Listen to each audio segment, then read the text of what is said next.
24, I've never seen America at peace. And when older people look at you and they go, why can't you just be proud of what America has achieved? Why can't you just love this country for all that it has done? Your response can be, I want to, but I have never seen it before. And this is the clear divide, whether Republican, conservative, up, down, left, right. I was born in 2002 after 9/11. Ushered into a war on terror that I obviously wasn't around for. I wasn't sentient. Barack Obama's inaugurated in January of 2009. Those are like my first political memories. I'm 14, a freshman in high school. Donald Trump comes down the stupid gold escalator and political division explodes. And you go to the adults in the room and you're like, this is supposed to be happening, right? And they're like, no, this is fucking insane. And then I lose my senior year of high school due to COVID. I graduate on the TV, which I will never let go of. And there's a whole meme about the class of 2020 never letting go of it. I will never let go of it. I don't have in-person classes my freshman year of college. I sit inside the entire time online classes. And now I'm 24 and it's the slowest pace of hiring in 25 years, not including COVID. And war is raging in Iran, and as I sit here at the gas station, $5.40 for gas. Consumer sentiment all-time low. I mean, I just feel like I'm constantly getting fucked. I've never thought about owning a home or starting a family. These are not things that, like, my generation thinks about very often. Hope it helps. I really don't like being a pessimist, but I don't like the fact that I'm not gonna get a chance to be an adult in the world that I grew up in. Like, when I was a kid, bro, shit was so much, everything just made so much more sense. Everything made sense to me in my young life. You feel me? My parents never complained about gas growing up. I promise you, no bullshit. My parents came here from a third world country, no bullshit, never complained about gas. Nigga, that's all the fuck I complain about. That's all I complain about. At that, bro, to be completely honest, because social media wasn't as prevalent, we weren't aware of what was going on around the world from the perspective of the people being affected. You feel what I'm saying? So, like, there was a blissful ignorance in that. Now, like, you open your phone and you see somebody in Iran or another, Middle Eastern country or an African country somewhere, and you see, like, their home just got blown up or some shit like that. Hey, YouTube people online keep talking about becoming an adult feels way different than what Gen Z thought it was going to be. Because everything costs more, jobs feel weirdly unstable, and the future doesn't look anything like the version they were sold growing up. We're going to get into all of that in this compilation and talk about why so many young adults sound exhausted before they even feel established. Because for a lot of Gen Z, adulthood doesn't just feel difficult, it feels like showing up to a game where the rules change right before your turn. I just don't understand why the younger generation is just so angry all the time, man. They're so anxious, they're so depressed, none of them have motivation to do anything. All of them are on some form of SSRI for anxiety and depression, and I just don't get it. I just don't understand. Why are they so angry? If it hasn't already become blatantly fucking obvious, let me try to hold your hand through this. The reason why we are so fucking angry is because we were fucking lied to. By y'all. My generation and the generation before me were lied to by y'all. Told if we just go to school, if we just get a good education, if we just work hard, everything in life will come to us. We'll have everything in life just handed to us as long as we work hard. Everything in this fucking country sucks. Everything in this fucking country is a scam. Taxes are a scam. Voting is a scam. Student loans is a scam. Insurance is a scam. Everything is a fucking scam, and it fucking sucks. All of it. All of it. That's why we're fucking angry. When it's $100 just to walk out of my front door, that's why we're angry. When there's nobody standing next to the gas pump that's nice enough to spit on it before I get fucked just trying to get gas in my fucking car, that's why we're fucking angry. When people are dropping $70 to $100 on 2 or 3 bags of fucking groceries, that's why we're fucking angry. When rent keeps going up, but nobody can fucking afford it, that's why we're fucking angry. When in the past 7 years, the average house has gone from $250,000 to $480,000, that's why we're fucking mad. When people are ending up in lifelong debt just to try to get a fucking education, just to get a degree that they can't even fucking use, that's why we're fucking mad. When both sides of our fucking democracy have been lying through their fucking teeth for fucking decades, that's why we're fucking mad. When both parties are two hands of the same demon that go behind the fucking curtain and laugh at us because they're working together to keep us oppressed, that's why we're fucking mad. When the government is run by fucking child predators and is doing everything against the will of the American people for foreign fucking interest, that's why we're mad. When they steal our tax dollars to give to their corporate buddies and to line their own fucking pockets while our schools and our cities are falling apart and people can't afford the basic necessities in life, that is why we are mad. How is it not obvious? When the president can sue his own fucking Department of Government against himself and have his personal attorney, who is now the head of the DOJ, award him a fucking $1.8 billion settlement of our fucking money so he can use it for whatever the fuck he wants with no oversight, that is corruption. And he's serving it to us on a silver fucking platter. Why are we not burning everything to the fucking ground?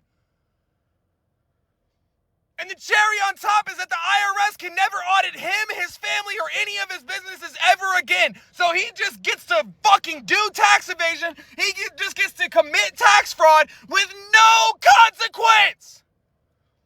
Meanwhile, after I just spent all fucking year paying taxes and having that shit taken out of my fucking check, somehow I still owe $500 to the IRS, and if I don't pay that, I go to prison! That's why we are mad! Everything is fucking bullshit, and it's a fucking scam!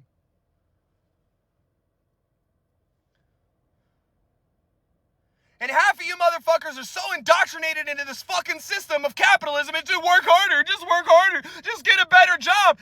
Fuck you! I've doubled my income in the past 5 years and I still can't pay my fucking bills.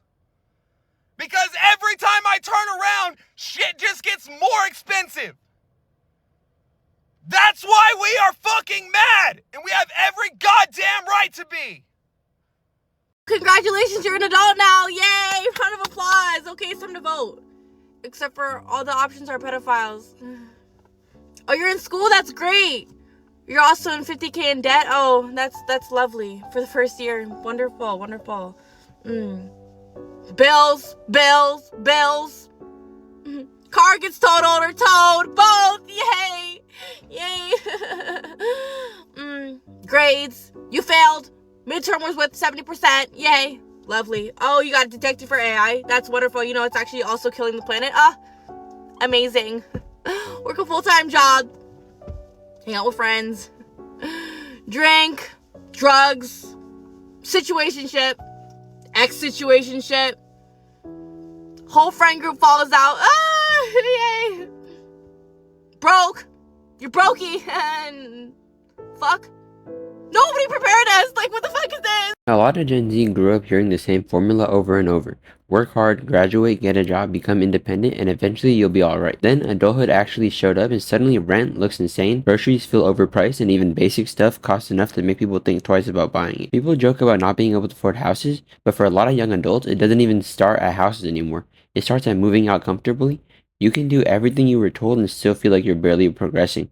That disconnect is a huge reason why so many people feel lied to by older generations. Not necessarily because every older person had life on easy mode, but because the advice comes from a different economic reality.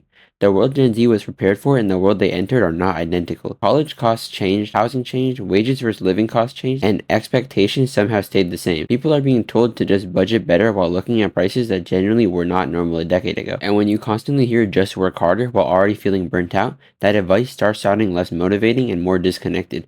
A lot of young adults aren't asking for luxury, they're asking for stability that feels achievable. That's why these conversations keep blowing up online. It's not just complaining about adulthood being hard because it's always been hard. It's people questioning whether the path they were promised even functions the same anymore.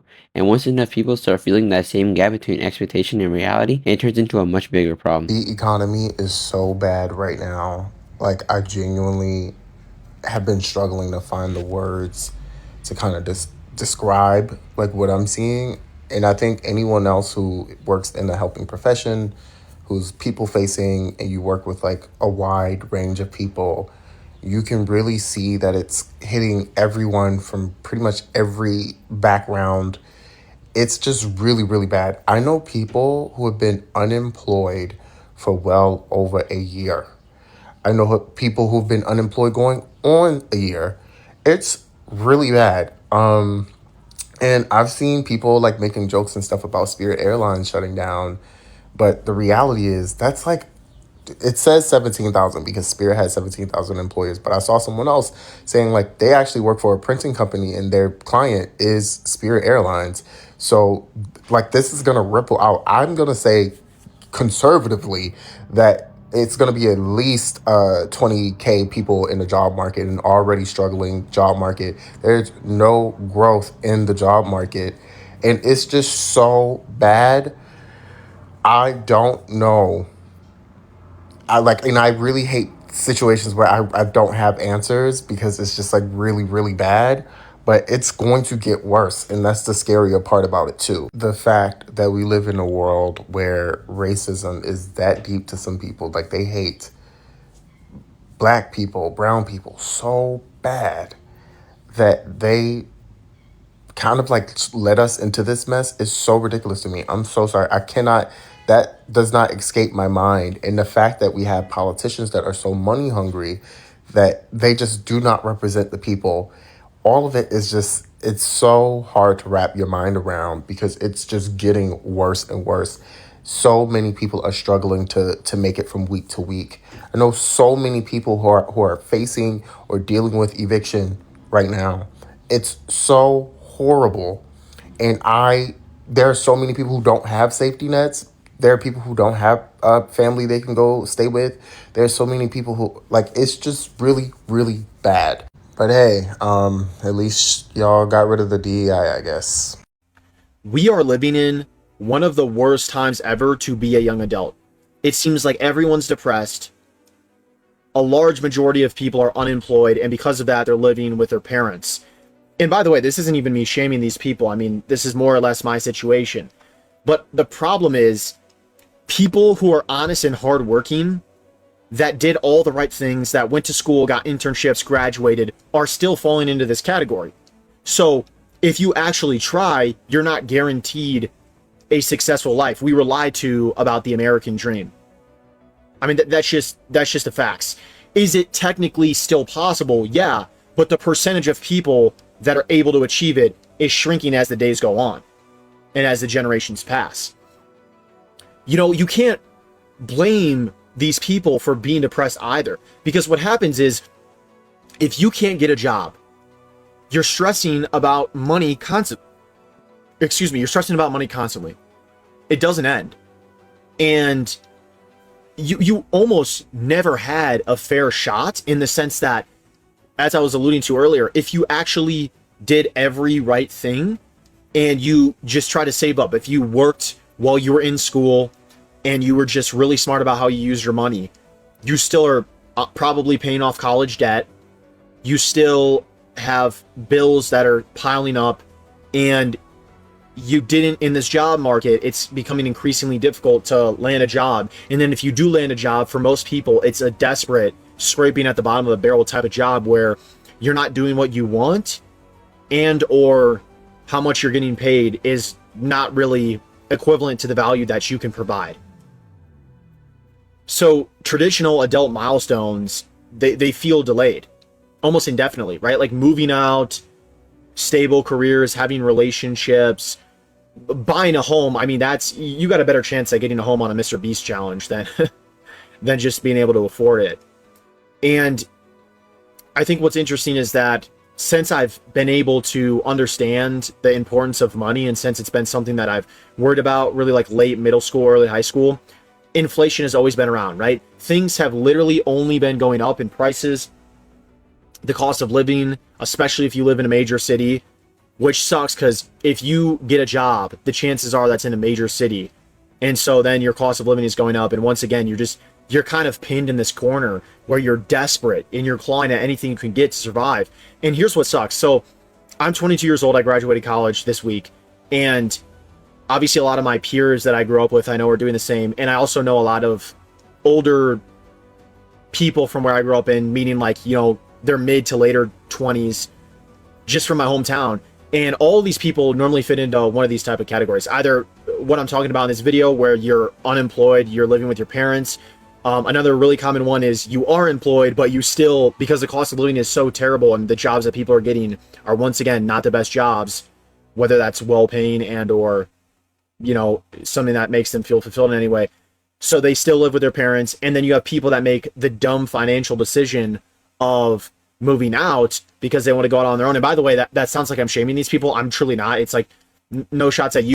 One thing that makes this hit harder is that it's not just one expensive thing. It feels like the cost of existing itself went up. Like you're paying more for food, transportation, rent, entertainment, subscriptions, random fees, and somehow your money disappears before you even feel like you lived a little. That creates this weird pressure where people feel guilty for normal purchases because everyday decisions start looking financial. Gen Z also came into adulthood during years filled with economic uncertainty, layoffs, inflation conversations, and non-stop debates about whether things are getting better or worse. That matters because your mindset changes when instability feels normal. Instead of planning 10 years ahead, people start thinking about surviving the next year without falling behind. And when older adults compare adulthood now to adulthood decades ago, a lot of younger adults feel like those comparisons skip over how much the environment has changed. Social media adds another layer to it too, because everyone sees these other people being successful while quietly struggling themselves. You've got people making jokes about living with their parents longer, delaying milestones, or feeling behind in life. But underneath the humor, there's real anxiety there. A lot of Gen Z doesn't feel like they're failing because they made terrible choices. They feel like they're running into systems that became harder to navigate. That doesn't mean there's no personal responsibility involved, but it does explain why these conversations resonate with millions of people. When enough people from the same generation keep describing the same financial pressure, it stops sounding like isolated excuses and it starts sounding like a shared experience. And that's why the conversation around Gen Z adulthood keeps growing. Because for many people, this isn't just about money. It's about feeling like the version of adulthood they were promised doesn't exist anymore.